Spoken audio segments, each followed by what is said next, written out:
On croit souvent que l'amour suffit à faire tenir une relation, mais dans la réalité, c'est loin d'être le cas. Beaucoup de couples s'aiment sincèrement, et pourtant, ils finissent par se séparer. Alors, pourquoi l'amour ne garantit-il pas toujours la longévité d'une relation? La première raison, c'est que l'amour est une émotion, mais une relation demande bien plus que ça. Aimer quelqu'un ne veut pas dire savoir gérer un couple. Une relation, c'est de la communication, du respect, des compromis, une vision commune. Sans ces piliers, l'amour seul s'épuise avec le temps. La deuxième raison, c'est la gestion des attentes. Chacun entre dans une relation avec ses propres besoins, ses blessures passées, ses rêves. Si ces attentes ne sont pas alignées ou discutées, des frustrations naissent. Et une frustration répétée devient une fissure dans le couple. Ces fissures grandissent jusqu'à devenir irréparables.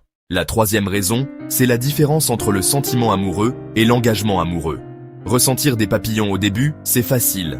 Mais choisir, chaque jour, de construire avec quelqu'un, même quand c'est difficile, c'est ça l'engagement. Beaucoup de couples échouent, parce qu'ils confondent passion et stabilité.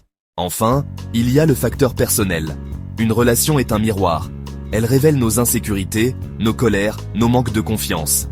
Si on ne travaille pas sur soi, on finit par rejeter ses blessures sur l'autre. Or, un couple ne peut pas être plus solide que les deux individus qui le composent. Chaque partenaire doit être fort individuellement pour créer une union solide. En vérité, l'amour est comme une graine. Il a besoin d'un sol fertile, la confiance, d'eau, la communication, de lumière, la complicité et d'entretien constant, l'effort. Et c'est là que réside la clé. Les couples qui durent ne sont pas forcément ceux qui s'aiment le plus, mais ceux qui savent transformer leur amour en actions concrètes, jour après jour.